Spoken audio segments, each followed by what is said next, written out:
Welcome back to another episode of Harmonious at Lunch, the show that fuels your business success. I'm Brandon Gano, your host and guide through the world of harmonious business growth. Today, we're unlocking powerful strategies with industry experts to help your business thrive. If you're a business owner, entrepreneur, or executive, you are in the right place. Join me and our incredible guests today on the journey to clarity, growth, and success. It is time to revolutionize your approach to business. Let's dive in with another episode of Harmonious at Lunch. Welcome back into some more bite-sized business advice. Today, we're talking about AI, but not just about AI. We're going to start at least with the top 3 mistakes people make with AI and how to prevent those in your business. We'll also probably dive into how to use AI a little bit to help you grow your business, get more time back, be more efficient. I don't know. We'll see where we go. But I have an amazing guest with me, Jonathan Green, an expert in AI. Welcome to the show, and thank you for being here. Thank you so much for having me. I'm really excited. It's one of my favorite topics. I love it. I know very little about AI. I have people in my company who know very much about it, which is why I can get away with that. But I don't think as business owners, we should know very little, which is probably what leads into this topic of the top 3 mistakes people make. So where do you want to start with this? How did you identify these mistakes that people are making? Are you seeing those in businesses you're going into to help, or is this just, kind of common knowledge? It's not common knowledge. You always make these assumptions, and this is that you do anytime you enter any market until you start working and interfacing with actual customers. What I do when I work on a new project with a company or client, I assume nothing. Because if you ask 10 people, what does AI mean, or what is a chatbot, or any of these terms, they're going to give you 10 different definitions. So I like to start right from the scratch. I say, if AI could solve any problem in your company, just make a list of everything you'd love for it to solve, every problem you'd want to go away, everything you'd want to be easier, every improvement, and just create a magical wish list. Assume that anything is possible.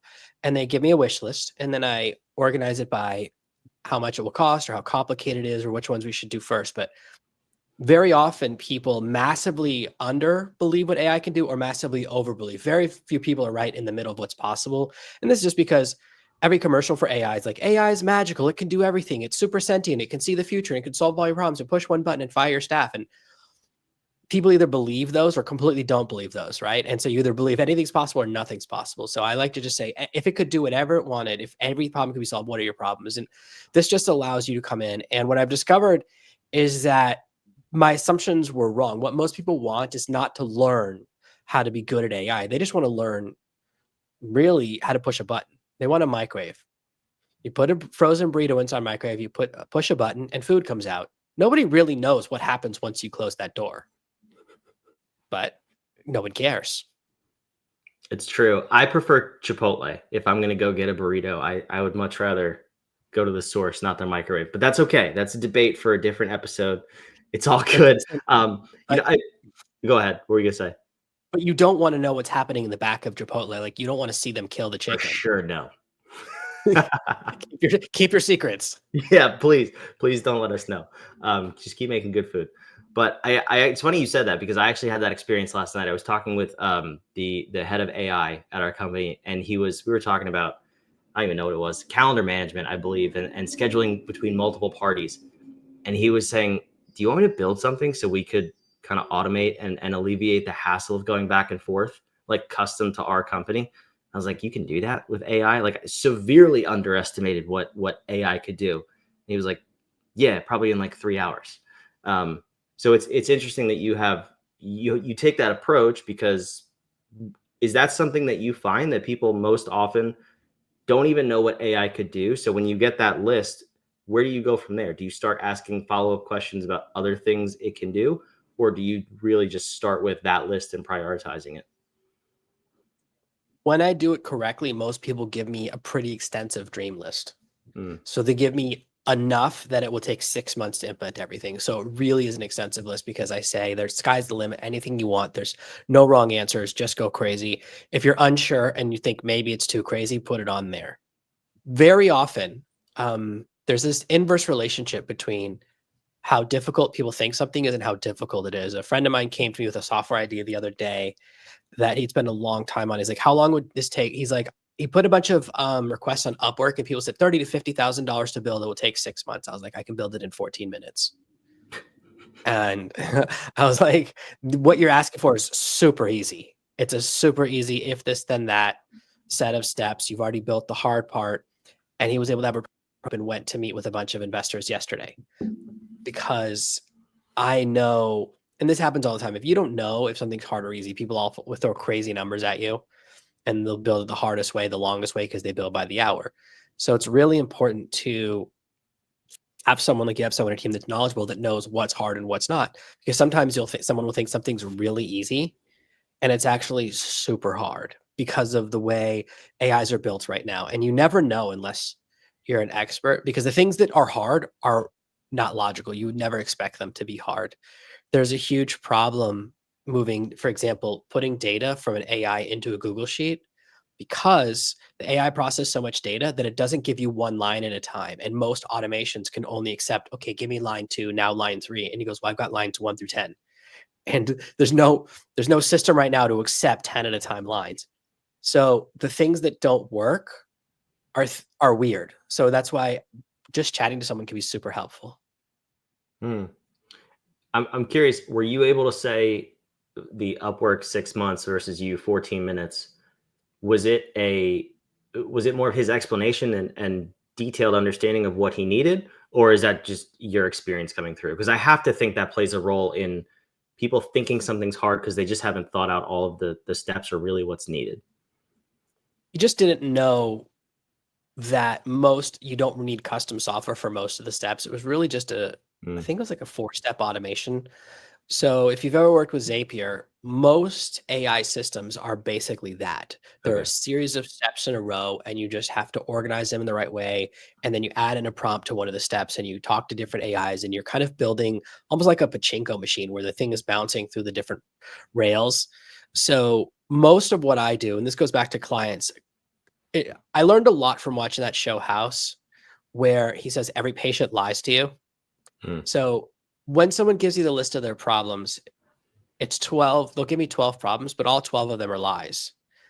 I have to figure out, because they'll say one thing, but they mean something completely different.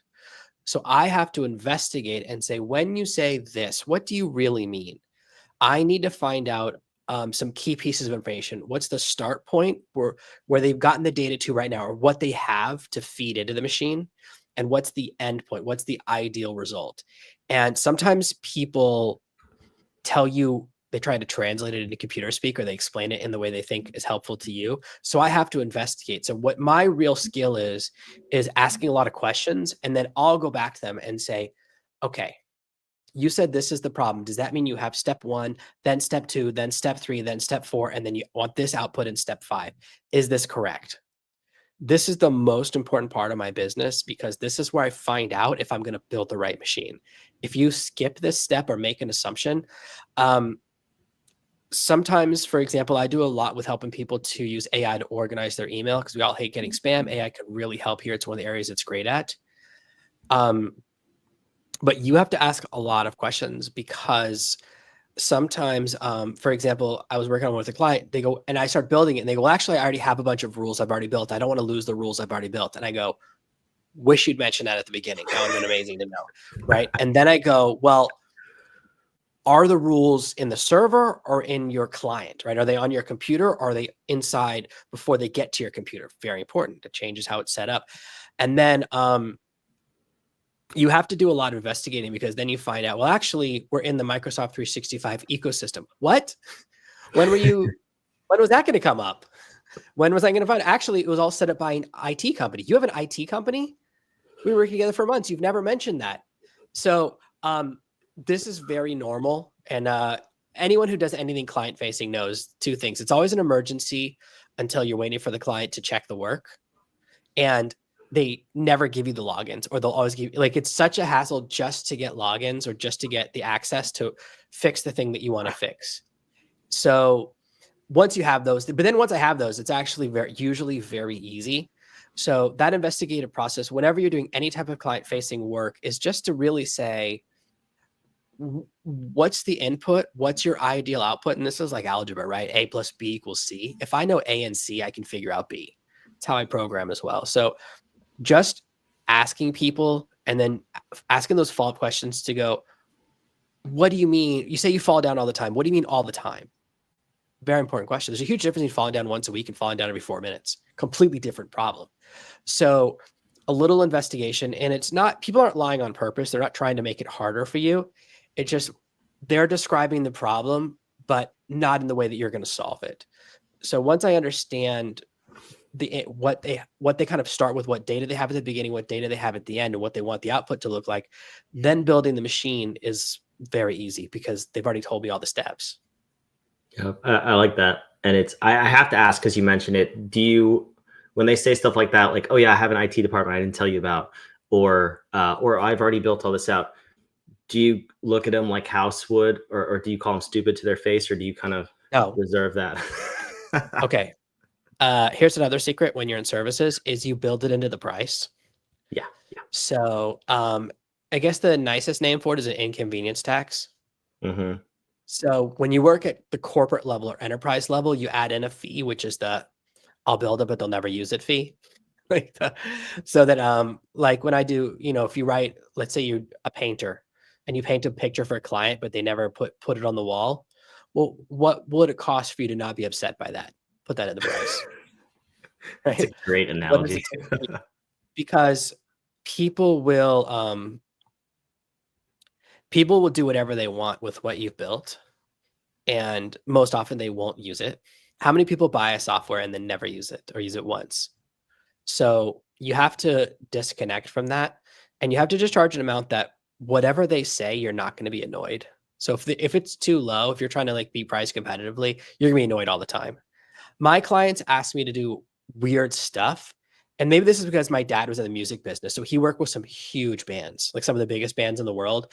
And he was a lawyer, and he would get a call at 3 a.m. Hey, I think my refrigerator's dead. What do you mean? Well, I opened the door and the light didn't turn on. Okay, put your hand inside the refrigerator. Is it hot or cold? It's cold. Okay, it's working. It's just the light's not out. Everything's okay. You can go back to bed now. Thank you for calling me at 3 a.m. It's not a lawyer Like, question, first of all. well, here's the thing. He builds only at the lawyer rate. He doesn't care.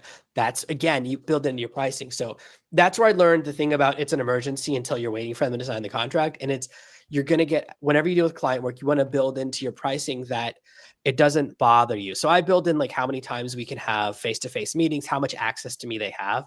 So I do one like phone call a month with each client where you can talk for up to an hour, because I want them emailing me or sending me messages, because most of the time I'm like, can you send me the passwords? And so I'd rather have it in text format anyways.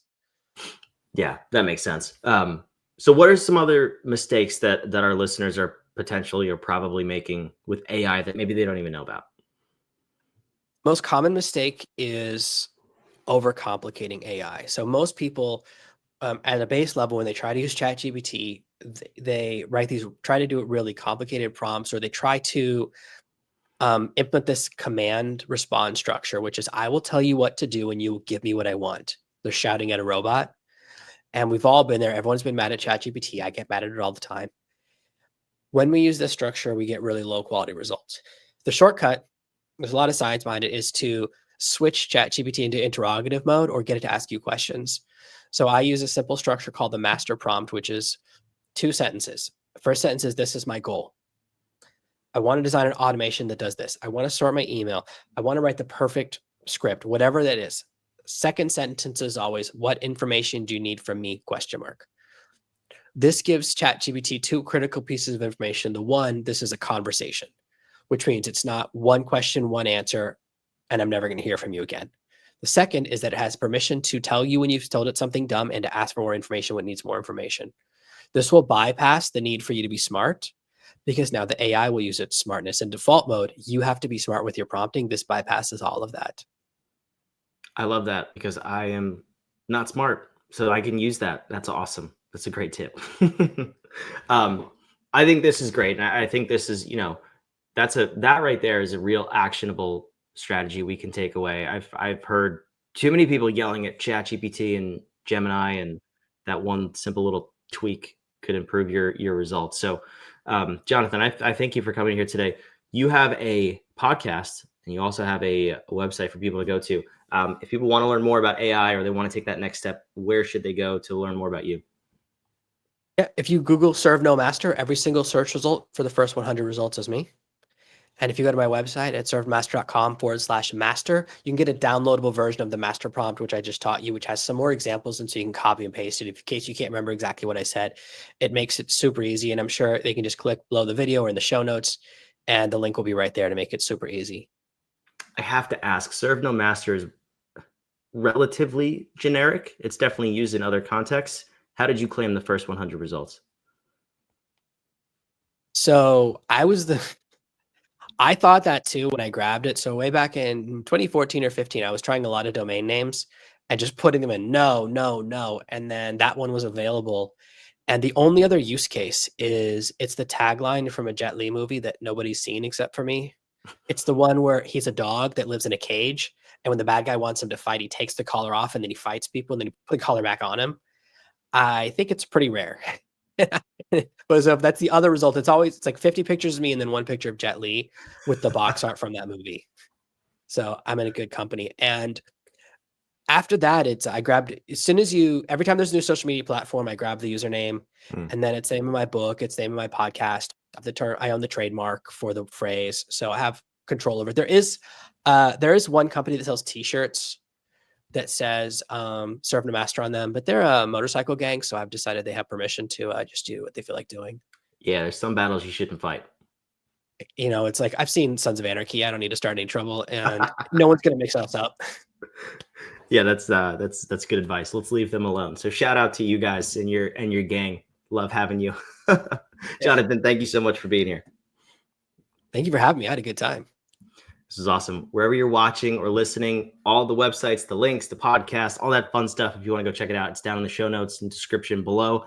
I'd also love if you subscribe. We put out 5 episodes a week because we want to help you build a more harmonious business and life. So subscribe. We'll see you on tomorrow's episode. Thanks for joining us.